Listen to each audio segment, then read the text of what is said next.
I'm really happy to be here today because I get to talk about something I need to hear: release, refresh, renew. So, in the research, I came across this Peanuts cartoon strip that I want to share. And it shows Charlie Brown, and he's the manager of the baseball team, and he's standing on the mound. And then Lucy approaches him. So, of course, he's apprehensive, kind of wondering what's going on here.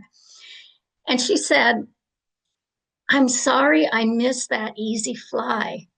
I thought I had it, but suddenly I remembered all the other times I had missed." And in the last frame, as she's walking off the mound and walking away, she says, "The past just got in my eyes." Now, isn't that true? Sometimes we are right on the verge of something great or in the middle of something we want, and the past just gets in our eyes. And that old stuff comes up and we lose our footing. And what I know is we have to let go of those old doubts, those old stories and beliefs and behaviors. I mean, you name it, all those things that, and most it's from the past that gets in our eyes. We have to let them go so they don't get in our eyes or in our minds and derail us, create a situation or outcome that we never intended. There's a thing I want to share from Reverend Sunshine Coleman that she wrote. It's surrender and release are key principles in our science of mind practice of life. In order to embrace the new, we have to let go of the old.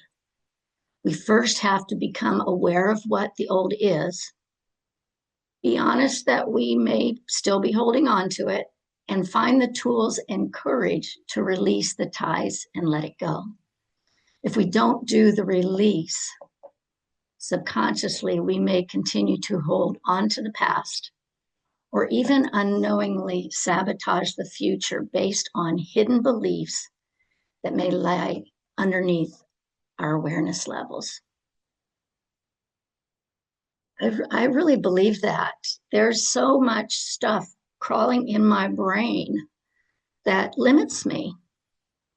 And so I want to share a release process that I use, because I think practice makes perfect. We aspire to perfect, but practice makes it better and allows these things to flow on through. So what I do is I bring to mind one belief or aspect of myself that doesn't serve me, something that doesn't resonate with who I am, who I want to be, or how I want to show up in life. Usually I have been gifted with an experience that brings something into my awareness. I mean, we've all had those moments going, "Oh my God, what did I just do? Who am I being?" So I love that, being gifted that experience to know what I want to look at. Because honestly, I don't want to go looking for what's wrong with me.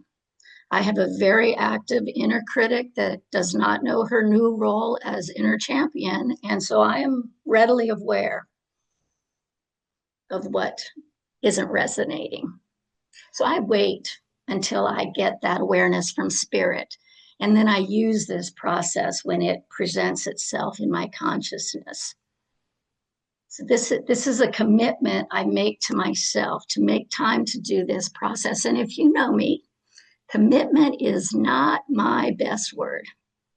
I pretty much avoid that because of my black and white thinking that I don't think I can change my mind or renegotiate. So when I make a commitment, especially to myself, this is powerful for me. And with that commitment, I make time to do this practice when I become aware of something I don't want in my life anymore. And behind this, I have my bigger guiding force, which is the desire to be happy, to enjoy my life and love who I am. And making time to do this practice supports this dream for my life. So I make this commitment and I take the time to support my dream. So first, I've got this awareness. This is what I want to look at. And so I find alone time in a place that is soothing for me, where I'm not going to be disturbed. I set aside some time, and we all know how much time we have. And if you set the time in your intention, you'll make it through the process close to that time. So I've set my space and my time and my intention. And of course, the first thing is connect with spirit. That's always the first step for me in any of my spiritual practices. I want that greater awareness to be part of the process, because I cannot meet this awareness where I am. I need that spiritual awareness to be there with me. And when I know that God is here, when I have that feeling, I start asking myself questions. What is the purpose of this belief or behavior? Why is it here for me? Because I know that God is always for me, and being part of God, whatever I created, however misdirected it may appear now, I created it for me. So what is in this for me? What was it that created this process? What story did I create? And how did it support me? And does it support me now? And is this story true? Is this story, this belief, this behavior, this habit, is it still needed to support me? Has its purpose disappeared? Do I want it to still be here? And these are the seed questions. And I spend times with these questions, but as I explore, I embrace that presence, that awareness that is with me, and I let spirit take me where it will. I let the other questions come up. Because I know the more I know about this belief or behavior, the easier it is to see that it's not needed.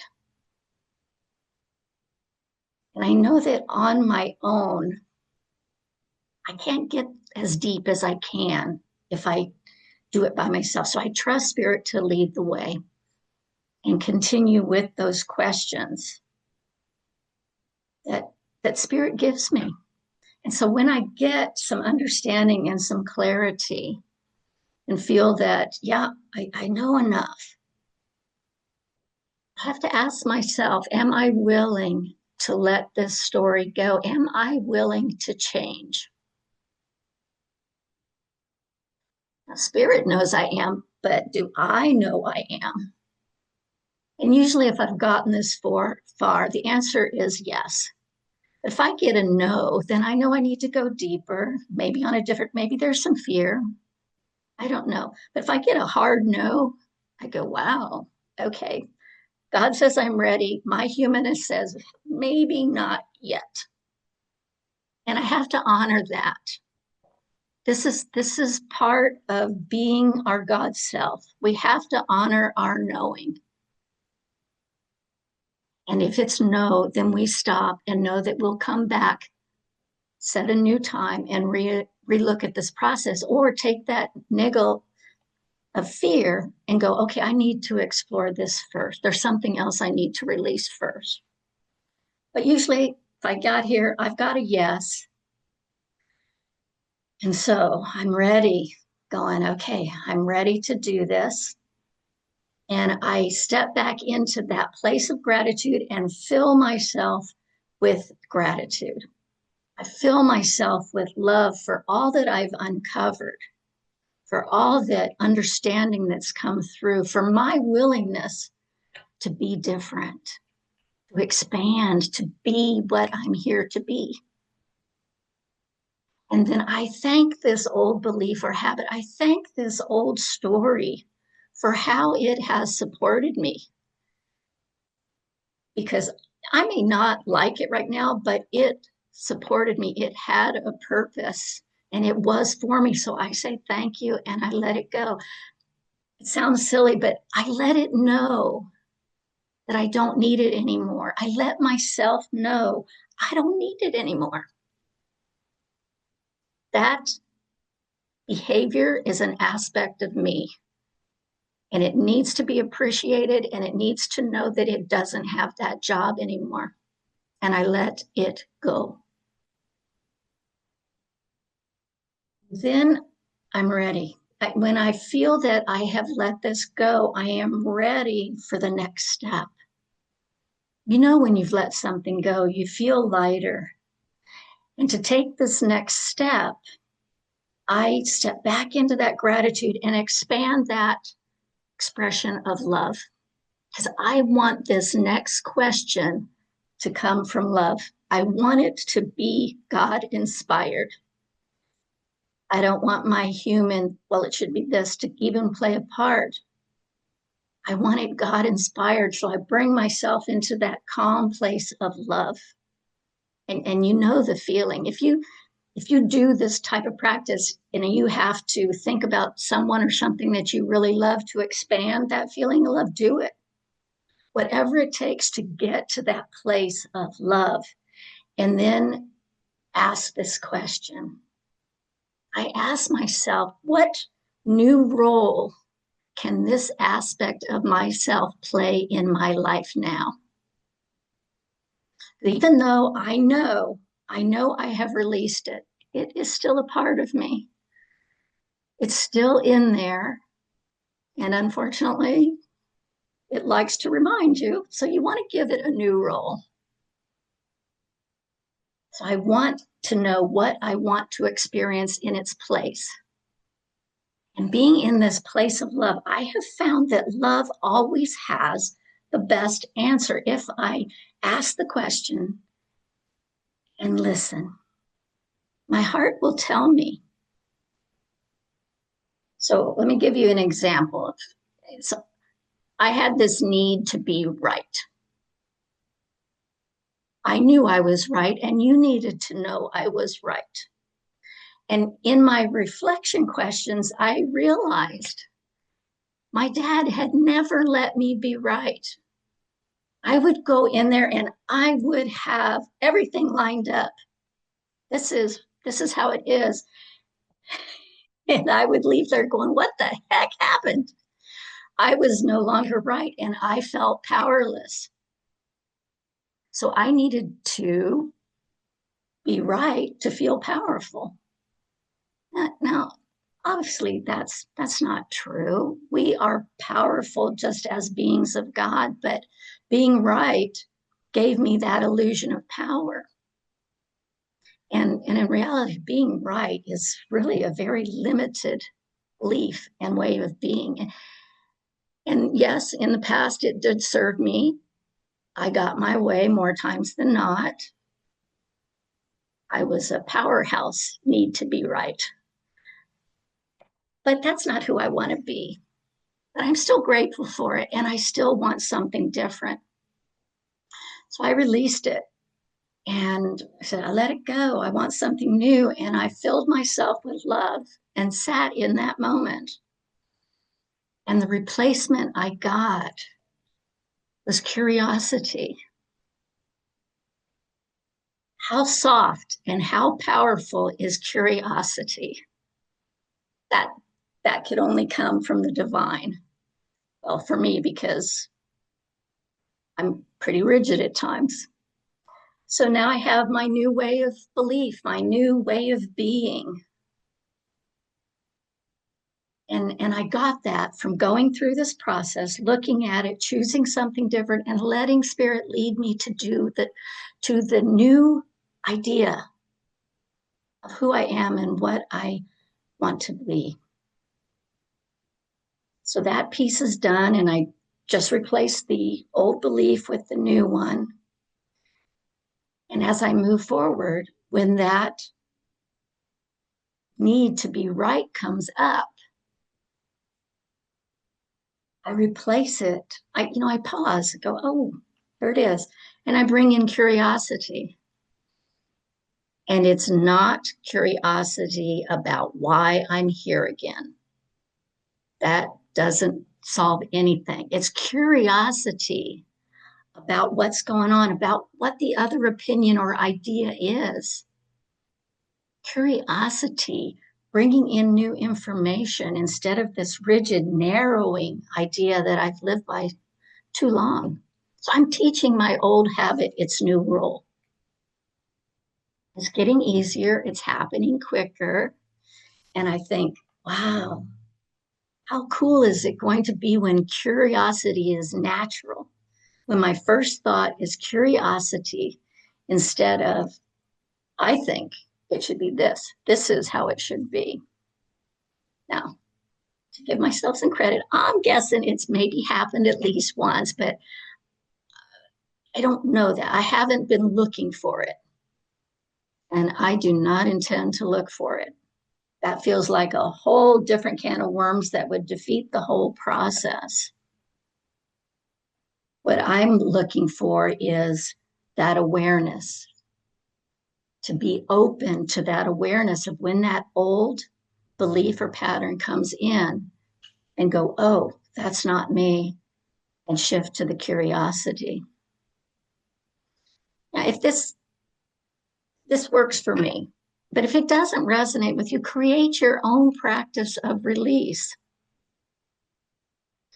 We need to release the old to make room for who we want to be, to make room to create, be part of the creation of the dreams that we have.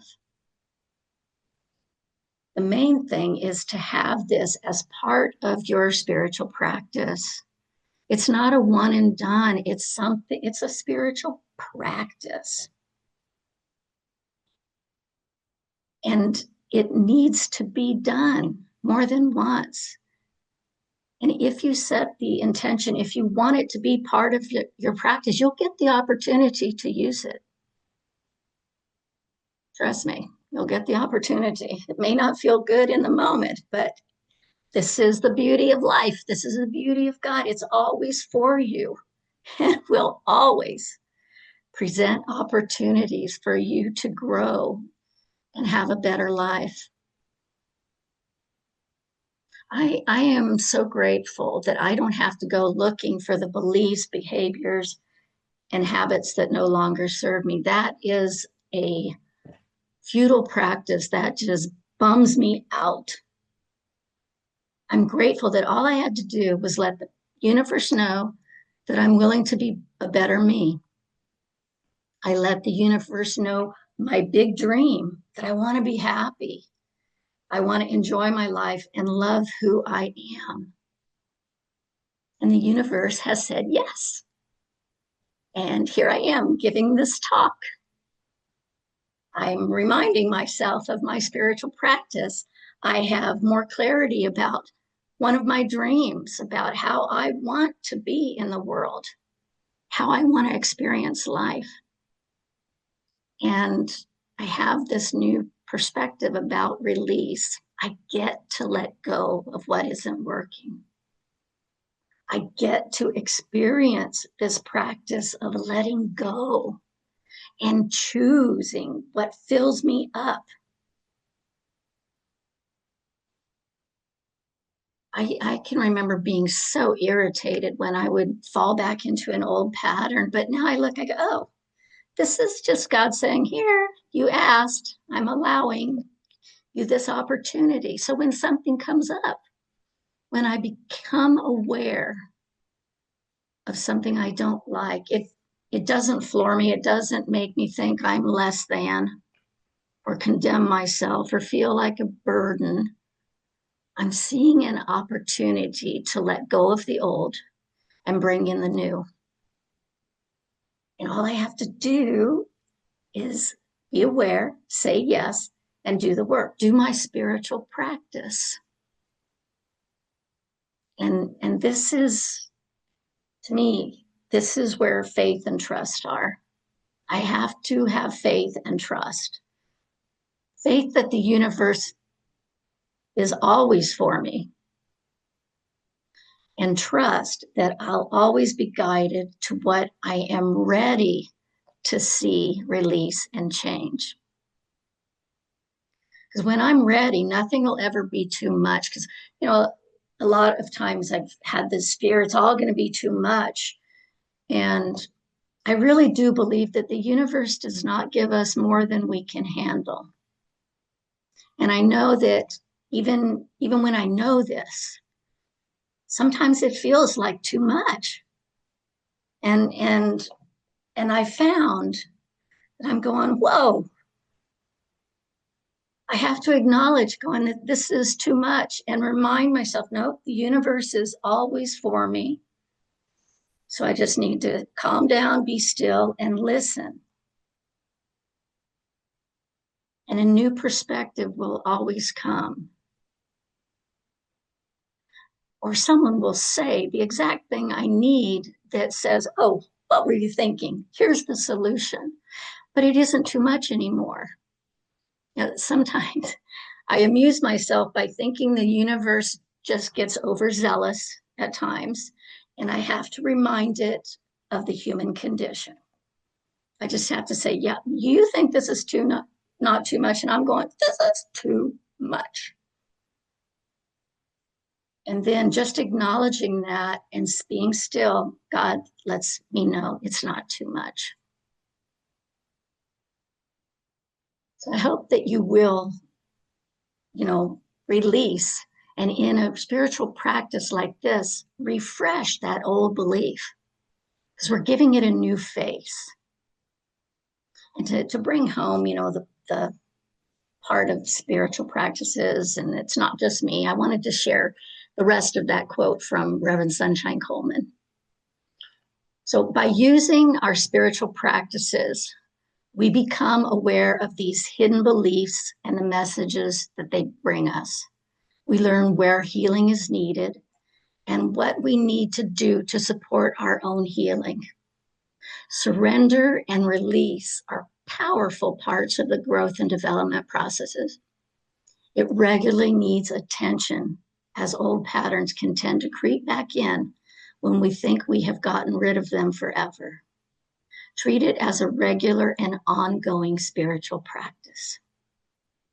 Release is a regular and ongoing spiritual practice. So I have to say this because surrender is a tough word for me. I'm prior military, and I think in terms of you don't surrender. Never, never, never. Surrender in the spiritual sense is not that. It's surrendering an old belief. It's letting go of something that doesn't serve you. It's surrendering to that greater power, that greater awareness, that greater knowing. And that surrender, I can handle. And so then I can go through this process, surrender it to God, release, know that I'm supported. And I love this reminder from the Buddhist tradition. It's from Buddha. Just as the snake sheds its skin, we must shed our past over and over again. I may do the same release for this need to be right again, but it's on a different level. We've all heard this. Peeling the onion, I prefer an artichoke because you get to the center with an artichoke, but that's me.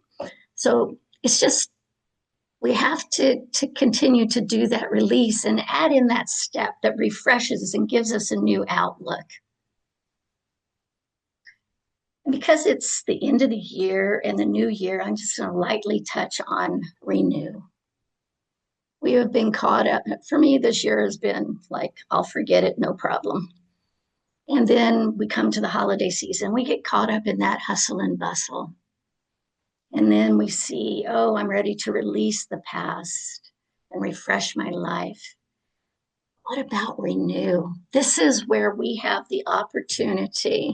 This is the wave of the current collective consciousness that I want to ride, that drive to decide what I want new in my life, and step into that with a renewed commitment to yourself, a renewed idea of who you want to be, and make those choices. I had a thing from Unity, what's the word you want for 2026?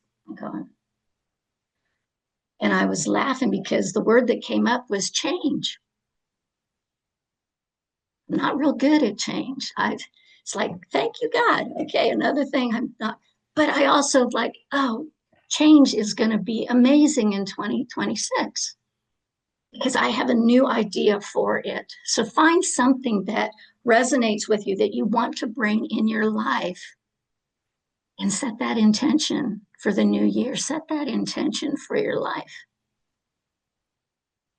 And bring this release process, whatever one you want to use, into your regular spiritual practice. Not every day, that would be tough. But when you have the awareness that comes up, use it. Bring in a refreshed idea, and then remember what you want new in your life as you go forward. Just like the snake that sheds its skin, we're going to shed our past. We're going to do it over and over again and open up, place it for the new and for growth. Thank you. Namaste.